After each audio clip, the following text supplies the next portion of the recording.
Give me your hand. Come on. Well, back to Fog Entertainment, and it is time for your Prison Break Season 1 review. And in my opinion, guys, this is the best Season 1 of any TV show you can get. Because I just don't really see what others come... Like, so much... Like, I get it. It's 22 episodes, right? So, which, I mean, you compare the Breaking Bad, Walking Dead, I would never really put in the same bracket, right? But, I mean... Yeah, right. Walking Dead. We'll talk about it for what it's worth. You know, I mean, they've only got like 6 episodes each, 7 episodes. You know, same with like Sons or Sopranos, 13. You know, this and Lost have got a similar amount of episodes. But for me, it just like if I was writing, like if I let me try and explain this. But if I'm writing a show centered around a prison break, like breaking out of jail, right? I don't think you could have actually done this much better, how they went about it. Now, apparently the show was only supposed to go 2 seasons, and I think if it only went 2 seasons, and they could have, like, crammed a lot more into season 2, rather than, like, drag certain stuff out and shit, I think, honestly, if it just did 2 seasons like that, I think this Prison Break could be, like, near a fucking 10 out of 10. I mean, it's still a really great show, but I think season 3, 4, and 5 kind of just fucking... Like, there is parts of it that are great as well in those seasons, but well, guys. But we're here for season 1, and obviously we kick off Big Michael, his tattoos, he's getting them done. He arrives in Fox River, and we right, obviously there's a load of episodes here, but we get introduced to a lot of characters. We get Bellic, we get Pope, we get Lincoln, the guy who's on death row. We've got Sucre, we've got Gianna Brozzi, fucking Teabag, Theodore Bagwell, man. Fucking, quality. DP Cooper, C-Note. You know, the list goes on. We get introduced to a few characters later down the line, you know, like Nick Savern, a few other people like Mikey Palmas, him. We also get the likes of his son, LJ, Lincoln's son. We also get Tweener, who's pretty good. In addition to the cast, we've got Callum and we've got Veronica. I mean, it's like, it's very rare you get a show where, like, within, like, the first 3 episodes, you know, everything's established, you know? Well, that's just my opinion, you know. First 3, like, I mean, the first couple of episodes, like, yeah, getting used to the prison, like, see his ideas, but when you first realise, like, oh, fuck, this is going to be, like, a great season, or this show's good, it's, like, the whole Riot episode, well, it's a 2-parter, you know, where Michael saves Sarah, you've got Teabag basically leading the revolt, you've got Lincoln taking on Teabag and his crew, fuck, some great scenes in there, you know, and then you've obviously, after that, you've got the whole discovery of Teabag kills the guard and he's in on it. C-Note gets in on it. You've got them working in PI. It's just brilliant. Meanwhile, during all this, so you've got like Kellerman and the company and the Secret Service taking on basically Veronica, Nick, and LJ and shit like that. Some really great scenes in and about that too. But anyway, I guess we should probably wrap this. Well, we're not wrapping the review up, but we should probably get it into some sort of functioning order at this point. But obviously, yes, like basically by like episode 10, everyone who's in on this escape is in on it, apart from Tweener and Sucre's cousin, which joined later. But I mean, well, Tweener does get out, but Sucre's cousin ends up breaking the line. But yeah, towards the end of like season, well, the mid-season essentially, basically. You've got the whole stuff that Lincoln basically has to sacrifice himself so the guards don't come into the room, and he ends up down in the hole. Then you've also got Teabag trying to use like leverage on them so they don't get rid of him, but then Abruzzi abruptly ends that, basically sends his guys after to quiet big Jimmy and his wee son. But Abruzzi never meant he wasn't even going to kill the guy, he was just going to keep him in the fucking fan for a couple of days. Which, even then, I thought was a bit fucking nice of him. I thought, fuck, what, some redneck? I thought Abruzzi would have just laid the smack down with him, you know, but he didn't. Things got out of hand, though. He killed Teabag's cousin and his son, which obviously Teabag was sad about. Right, I get it. I'm not saying, like, psychopaths can't have feelings or, like, you know, child murderers and all that, and all the good stuff, but it's like, I think Teabag's got that much charisma, right? People love him. I think he's fucking fantastic, right? But it is kind of hard to feel for him. Like, I think as the show goes on, you do. Like, when it explains his backstory and, like, his relationships. But I don't know, like, you get introduced to this Jimmy guy and his son, and then, like, T-Bag breaks down over it, and it's like, why am I supposed to feel bad for this redneck guy who used his son as a human shield, right?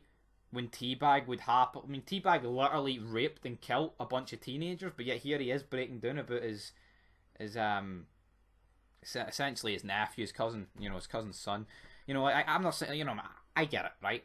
I like T-Bag, but at the same time, this... I mean, I guess it adds to it, but I'm not saying he's not allowed to have feelings, but the people get what I'm trying to fucking say here. Probably. But then we get, like, the whole showdown between Abruzzi and T-Bag. Abruzzi basically lets T-Bag live, and then T-Bag's like, hey, John, about Jesus, say hi to him for me, will you? Slits his throat, good night. We think Abruzzi's dead. He gets took off. Abruzzi not to be seen again until, like, episode 19. But then after this, we've basically got Michael having to mastermind a plan in order to get Lincoln up into the fucking building, we're fucking Sarah's. What do you call that place? I can't think. Not the pharmacy. It's what's the word I'm looking for here? Something else. I can't think. What is it? Oh my god, what is it? Not the pharmacy. It's not the hospital. It's the fucking room where the doctor treats people. I actually just can't think it. I actually just can't fucking think it. But he basically gives him this black thing that was in his arm. And then basically we get the first attempt to escape, but the pipe that Michael was bothering his arse the entire first half of the season of Rodin has been replaced because some guy noticed it and died. So that's basically at the Wendy. They need to go back down. T-Bag threatens him and all. And then all that. And then essentially after this you're thinking, that's Lincoln fucked. Then we spend the next couple of episodes thinking Lincoln's going to get executed. But then a guy with a baseball cap shows up and basically Lincoln is saved. And then we get the flashback episode, which I liked a lot because it went into quite a lot about it. But there's one thing I would have liked it to go in a bit more on, and that's like Abruzzi and Fibonacci. Like, I feel like the first half of the season, I'm not saying it was centered around Abruzzi and Fibonacci, but I feel like a lot it was.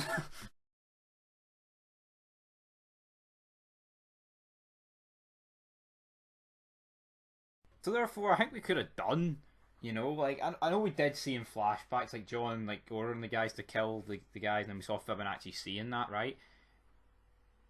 Like, I get that, but could there not have been a bit more to tie the dots together, like seeing Abruzzi, like, going to jail, and, like, all the stuff before that, and, like, maybe him talking with Mikey before going to jail and the other guy, but I don't know, they never did that. I feel like that was a wee bit of a wasted opportunity in this flashback episode. After this, though, what I liked about this, though, because Michael then gets thrown into the hang because he gets his back burnt, solitary confinement, so, and he's not giving up. And then we get, like, a few episodes, well, it's kind of just like the one episode of where it's just like Sucre, C-Note, T-Bag, and Charles, and it gives them, like, proper development because, like, Link isn't there, Abruzzi's fucking out of the game, and you've got Michael out there, so just seeing those four and giving them proper screen time. I really enjoyed the poker game as well. That was funny as fuck. I mean, T-Bag's just brilliant. Like, it's like, so the Bank of Africa ain't having any withdrawals today, is it? I mean, he says, the guys get that much charisma. It's like, you know what, mate, you may touch all those kids, but fucking scrap it under the carpet. Good night. You're a good guy, but not quite, But man, and then we get closer to the finale, and basically, my favourite scene, honestly, like, I'm not even taking the piss for this. I mean, there's so much great scenes in this season, right? But I honestly think it's the battle between Charles and Bellic when Bellic finds the hole, because Tweener gets let in on it after a sort of story to Michael. Michael lets him in on it. Oh, I'm getting raped by avocado, so brother, testify. Lets him in on the escape. Obviously, he's in Bellic's pocket, so to speak. He tells Bellic, brother. He tells Bellic. Bellic finds the hole. Charles comes in with a shovel. It's time to do some burying, Triple H style. He comes in, and this is a square goal. Charles gets impaled by the glass in the process. Bellic KO'd. I mean, he gets his arse whipped by a coffin dodger, and that's no even taking the piss. But then said Coffin Dodger alerts the rest of the group. He's like, right, Bellic's found the hole. We gotta go. Now, motherfucker. So everyone, they basically die. They match their colours. The psych ward. And then basically that night, what was it, 7 o'clock? The escape happens. And then we get the whole thing, you know. It's just a great episode. You always think, oh fuck, they might get caught. Could Bellic be fine? Shit like that. And it's really funny when they find Bellic in the tunnels, but they manage to get it into the psych ward. They're going to escape through the I forgot his name again, man, and I'm actually going to start greeting in a minute. I fucking can't think what his name is. What's the root? Stevie! But obviously, like, when I was first, well, this is my second time watching the show, right? But when I first watched it, I honestly think that DP Cooper was going to live. I thought he was just going to get caught, but then obviously when you see Pope walk in, he's dead, which I was completely shocked about. Like, I mean, I'm not saying it was. I mean, obviously, it wasn't really. It was a life-threatening injury, but like, it's because he didn't get it treated, and obviously, I mean, he was walking about for like 12 hours, and there's just no way he would have been able to get across that pipe. And let's just be real, or the wire. But why was Sucre's cousin invited on this get-out mission? I get it, because he kind of wanted in on it. But at the same time, Michael should have went, hold on here, big man. Look at the fucking size of you. There's no chance you're getting across that wire. Right? And if you think about trying it when I'm on it, you can get to fuck. That's exactly what he did. You know? But, well, guys. Guess that's the way the cookie crumbles there for Michael Schofield and the rest of the gang. They get over the wall, though. Then we get the actual finale. Great episode. Everyone escapes, of course. People get left behind. Teabag gets his hand cut off, most notably Tweener escapes in the back of a truck. Haywire's staying whatever. And then the 5 of them get to the airstrip, but the plane has took off, brother. What do we do, Michael? We run, Meryl. And that is exactly how the season ends. And you know what, guys? Big Stevie doesn't dish out 10s often, but if I do, then you're very fucking special. Just like Prison Break. So until next time, motherfuckers. Peace.